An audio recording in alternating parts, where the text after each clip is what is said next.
Magsisimula ang kwento sa isang mapayapang lugar. Nang may dalawang nag-uusap. Nung ang matandang pinuno ay nandito. Tayo ay malakas na ang local bandit ay nakikinig sa atin. Sumagot ang kausap nito, ngunit nang mamatay ang pinuno. Ang lahat ng miyembro ay nagsitakbo, na isa na lang ang natitira ngayon. Ang officer ay malapit nang pumunta para ubusin ang bandit. Hindi natin makakaya silang pigilan, mamamatay lang tayo kung gagawin natin yon. Iwan na natin ang pinuno bago pa mahuli ang lahat, habang sila ay nag-uusap ay may sumabat sa kanila at sinabing. Ang bagong pinuno ay 18 years old pa lang, at pinaplano nyo peren na iwan, kung sino man ang nagpaplano na iwan. Ang pinuno maaari nang umalis ngayon, ngunit sa kabila ng kanyang sinabi, ay plano niya na rin palang umalis. Habang sumang-ayon na rin ang dalawa, dahil aalis na rin sila.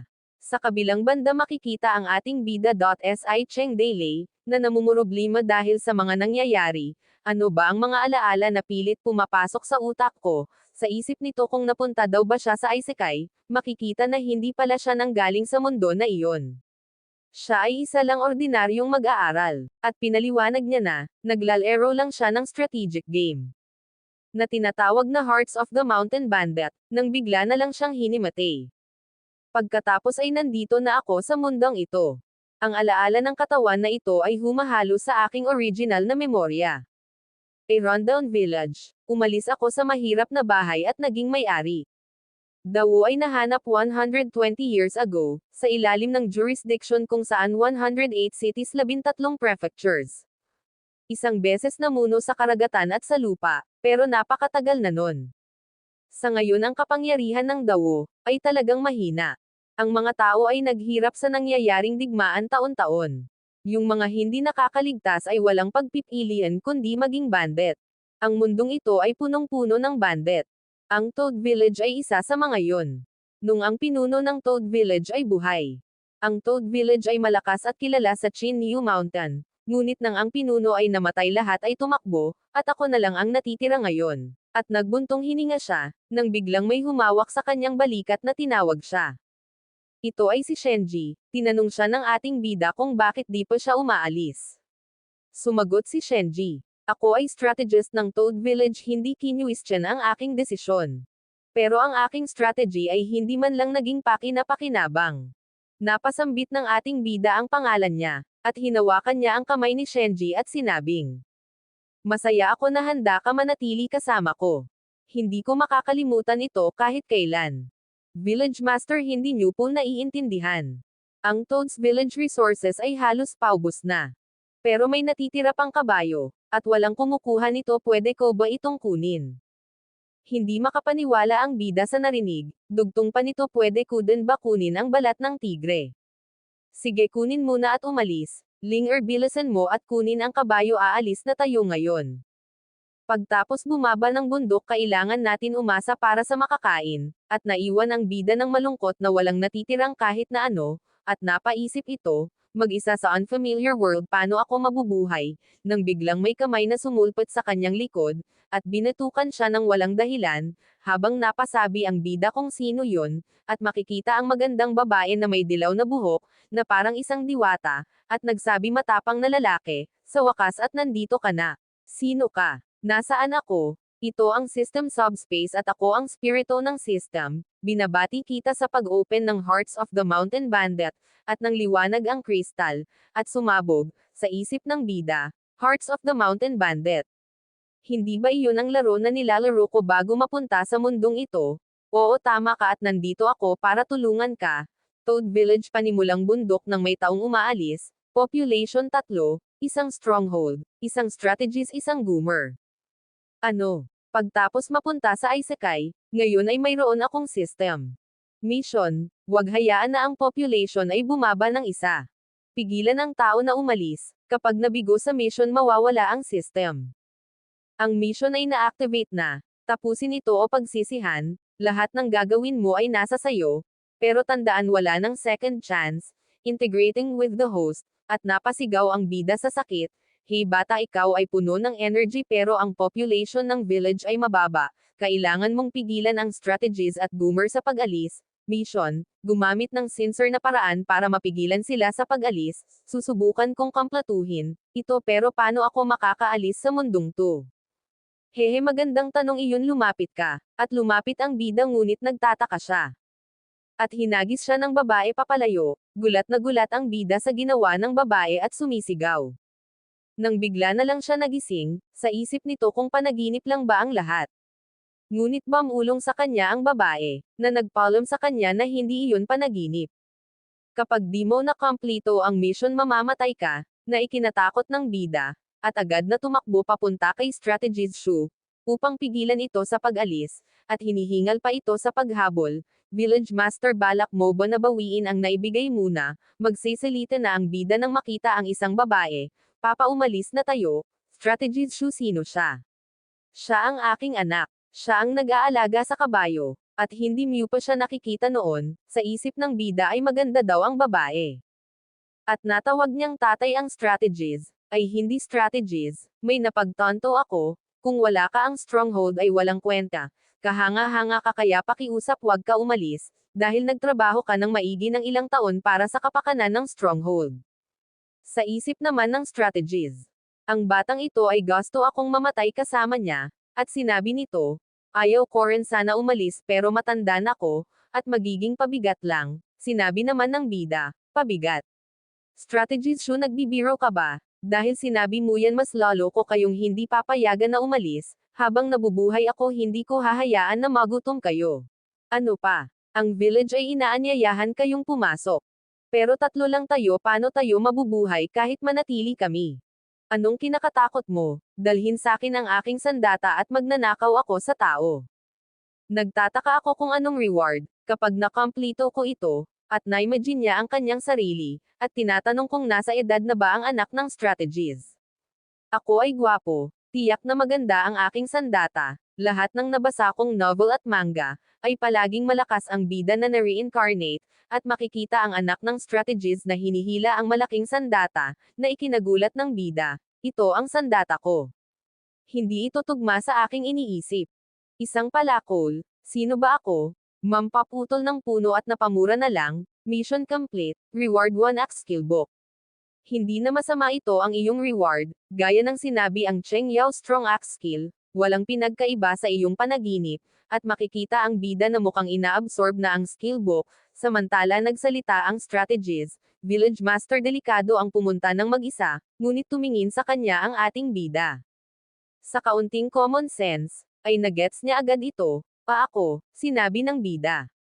Hindi ako pupunta mag-isa-isa sa makita na ikinatakot ng strategies, bakit may sasabihin ka ba, at tinutok sa strategies ang palakol.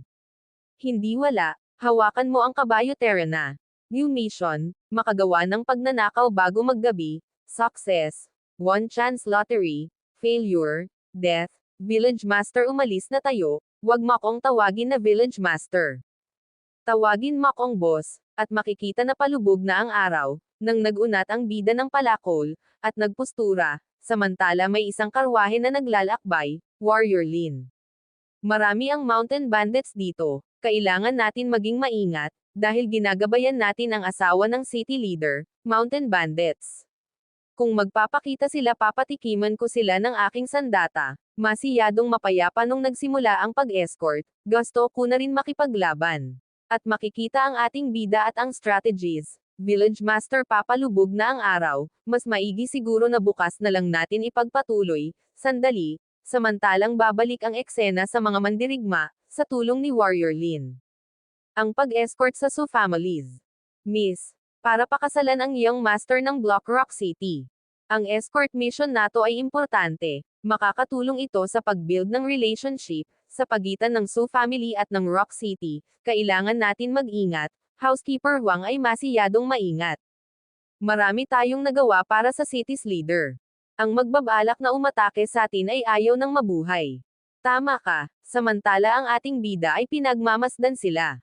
Binibilang ng strategies ang kalaban, masyado silang marami kailangan na natin bumalik, naiintindihan ko ang nararamdaman mo, pero wag matakot kasama nyo akong mamamatay, sa isip ng strategies, ayaw ko mamatay kasama ka, kailangan ko humanap ng paraan para makatakbo, Village Master, tingin ko ang kabayo nato ay masiyadong malikot. Nagtaka naman ang ating bida sa sinabi ng strategies, at sinaksak ng strategies ang kabayo. Napasigaw naman ang kabayo sa sakit dahil sa ginawa ng strategies. At napasambit na lang ang ating bida ng pangalan ng strategies dahil sa ginawa nito. At sumigaw ang strategies sa mga mandirigma. Ang Toad Village Leader ay ang nakasakay sa kabayo na nais kayong nakawan. Habang patuloy sa pagtakbo ng mabilis ang kabayo ay sinabi ng bida. Kung ayaw niyong mamatay, sumuko na at iwan niyo lahat ng gamit niyo. Sa isip naman ng strategies ay humihingi ito ng tawad sa ginawa nito. Pero kailangan niya alagaan ang anak niya at makita iyon na lumaki. Habang ang ating bida ay napapamura na lang at sa isip nito. Hindi mo lang ako pinagtaksilan ngunit binigyan mo pa ng pangit na palayaw na Toad Village Leader. Ang pangalan na yun ay nakakahiya. Habang tumatakbo ang kabayo ay sa wakas napahinto rin ito ng ating bida. Sa wakas tumigil din, at napatingin naman ang bida sa harap nito. Nang nasa harap na pala niya ang mga mandirigma na gusto niyang nakawan. Sa isip ng bida ang mamatay sa kamay ng system ay ang pinakamabuti. Habang hindi makapagsalita ang mga mandirigma, mag-isa ka lang tanong ng isang mandirigma.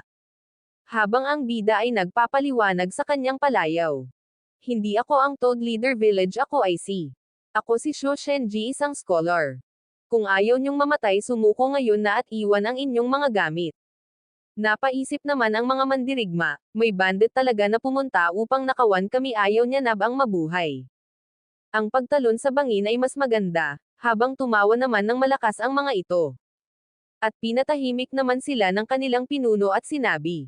Hindi mo ba kami kilala, masyado kap ang bata? Mahalaga ang buhay, isipin mo ang iyong pamilya, bumalik na ngayon at kakalimutan namin ito, habang may nagbabukas ng kortina, at sumilip ang magandang babae, at tinitigan ang ating bida. Sa isip ng bida ito ang unang pagkakataon makakita ng ganon kaganda na babae, at binatukan siya ng system. Gumising ka, hindi ito ang oras para mangarap ng gising. Note, kapag ang system spirit ay nasa labas, ang ating bida lang ang makakakita nito. Nagsalita ang bida. Pwede ba paglalabas ka ay wag mo ako paluan ng gamit mo? Nagsalita ang spirit system. Tignan mo ang sarili mo, mukha kang tanga na baliw. Ang mission na ito ay masiyadong mataas, pwede mo ito tanggihan kung gusto mo. At makikita ang isa pang mission, magnakaw ng asawa. Accept or reject, sa isip naman ng bida. Ang hidden mission ay talagang mahirap, kaya ang reward nito. Kung ako ay magtatagumpay, magkakaroon ako ng asawa, ngunit pag hindi ay mamamatay.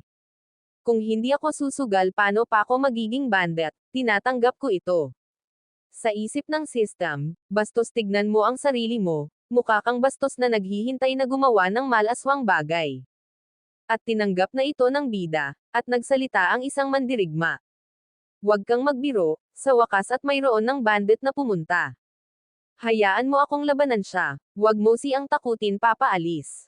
Akin siya, at nagsaya ang mga mandirigma. Sa wakas makikita na natin si Warrior Lin na lumaban, lahat ng naririnig natin sa kanya ay sa wakas makikita na natin. Sinabi pa ng isa, wag mo siyang patayin sa isang atake lang. Ipakita mo sa amin ang iyong skills, at sumagot si Warrior Lin. Huwag mag-alala, hindi kita papatayin, at nagpakita ang information ni Warrior Lin. Name, Lin Xiaoyu, Ordinary Spear Warrior. Skill, Piercing Spear Strike. Hidden Attributes, gusto maging bayani. Nagsalita ang ating bida. Ang aking palakol ay marami ng napatay na tao. Sabihin mo ang pangalan mo, tatandaan ko iyon pagtapos kang talunin. Huwag ka mag-alala, bubuhayin kita. Sumagot si Warrior Lin. Lin Xiaoyu ang pangalan ko. Ikaw Toad Village Leader, o Scholar Shu Shenji. Ako si Yun Chong Chewen, sa isip ni Warrior Lin. Wala pa akong narinig na ganong pangalan, napaka-weird daw ng pangalan na iyon. Tama na ang pagsisalita, maglaban na tayo, at sumugod na sila sa isa't isa. Ang ulo mo ay akin. At umatake na ang bida, na nasangga naman ni Warrior Lin gamit ang kanyang sandata. Ano ang kakaibang lakas nato? At aatake pa uli ang bida patungo kay Warrior Lin. Nozalag naman ito ni Warrior Lin ngunit makikitang mahuhulag siya sa kanyang kabayo, at tumilapon ang sandata ni Warrior Lin sa pag-atake ng ating bida, at tuluyan na nga siyang nahulog sa kanyang kabayo, samantalang patuloy lang ang bida. Laking gulat ng mga mandirigma sa nasaksihan. At tumalon ang bida mula sa kanyang kabayo, papunta sa karwahe at sinipa ang nagmamaneho. At tinignan siya ng babae, at aatake ang bida, chopping strike. Inatake nito ang puwet ng kabayo na nagpasigaw dito sa sakit. At tumakbo ng mabilis nang walang pakialam na may sinasagasaan. Hulihin siya, kapag tayo ay nabigo sa mission nato lahat tayo ay mamamatay. Lilipat ang eksena sa strategies na tinatawag si Ling-er. Ling-er, isarado mo ang pinto ngayon na, nagtanong si Ling-er. Bakit ang kanyang ama lang ang nakabalik, nasan na ang village master? Sumagot ang strategies, namatay na ang tanga na iyon. Kung hindi lang ako nakatakbo baka patay na rin ako. Kaawa-awa, pinagaan naman ni Ling-er ang loob ng kanyang ama. Papa, wag ka malungkot sa pagkamatay ng village master. Hindi ako malungkot sa pagkamatay niya. Nanghihinayang ako sa mga kabayo. Apakademonyo ng matandang tahaha. Ang village nato ay hindi naligtas para sa atin, linisin ang lugar nato ng maiigi kahit ang mga bawang sa kusina.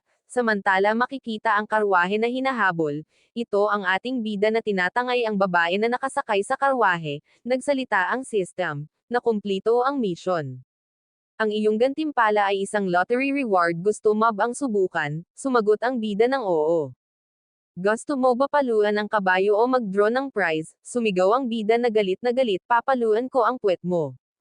At inaasar pa siya ng system, gusto mo paluan ang puwet ko o. Galit na ang bida, gusto ko mag-draw ng prize, nasa ganito na akong sitwasyon, gusto mo ba ako patayin? Kung gusto mo patayin muna ako, nang pinitik ng system ang kanyang kamay, at lumabas ang lottery, magsimula na ang pag-draw, at inalog ng system ang lottery, nang huminto ang karwahe, papatayin kita buwisit na bandit, sigaw ng pinuno. Samantalang minamadali ng bida ang system, nasa likod ko na sila, pwede ba na kumuha ka na lang ng piraso? Bilis, wala na akong oras, at lumabas na nga ang reward, binabati kita sa pagkuha ng unknown great hunter Chinman. Sa isip ng bida, pwede pala makakuha ng tao, sino ang taong ito na napapaligiran ng mga bato? Mahuhulog ba siya sa langit o kailangan magbanggit ng spell, Go Pikachu Summon You, na pinagtaka ng system, tinatawag kita sa pangalan ng Sakura, tumatawag ng backup, pumunta ngayon na, tipunin at bumuo ng nagliliwanag na daan, magpakita sa harap ko, calling pumunta ngayon na. Takang-taka ang system sa pinaggagawa nito. Ngunit naabutan na siya ni Warrior Lin, papatayin kita na kinagulat ng bida, nang biglang may nagsalita, Village Master, wag mag-alala, si Chinman ay nandito para tumulong, makikita ang matipunong lalaki. Sa isip ng bida, mukhang ang reward ay hindi magpapakita hanggat hindi ako nasa panganib. Nagsalita si Warrior Lin, umiwas ka, hindi ko mapahinto ang aking kabayo. Ngunit nakatayo lang doon si Chinman, alis. Sabi ko umalis ka sa kabayo. At inatake ni Chinman ang muka ng kabayo, ng dahilan para mawala ito sa balanse at tumamba. Sa isip ng bida ay kahanga-hanga ang lakas ni Chinman. Gulat naman ang mga mandirigma sa nakita, at napalunok na lang ng laway at nagsabi. Kami ay mga sundalo ng Block Rock City, kung ayaw mo mamatay sumuko na lang at ibigay sa amin si Miss So, kung hindi titipunin namin lahat ng army at buburahin ang lugar nato sa mapa. Ngunit walang pakirito si Chinman, at hinagis ang bato patungo sa pinuno ng mga mandirigma ng dahilan ng pagkatanggal ng isa nitong ipin, at sinabihan lang sila ni Chinman na umalis, sa takot ng mga mandirigma ay umalis na lang sila. At tinawag ni Chinman ang ating bida at sinabi, nandito ako upang magtrabaho para sayo. At lumabas ang information nito, name, Chinman, age 31, hidden talent. Wala, naninirahan siya sa Black Rock City bilang hunter. Ngunit ngayon ay wanted siya sa Black Rock City, kaya pumunta siya sa Toad Village upang magtrabaho sayo. Flashback, si Chinman ay naninirahan sa Black Rock City. Pero narinig ng leader ng Black Rock City na ang asawa ni Chinman ay maganda. Kaya pinuntahan nila ito habang naghaunting si Chinman. Ang asawa ni Chinman ay tumakbo dahil ayaw nitong makasama ang pinuno ng Black Rock City. Kaya't tumalon ito sa bangin at nagpakamatay. Sa pagbalik ni Chinman lahat ay huli na nakita niya ang kanyang asawa na wala ng buhay.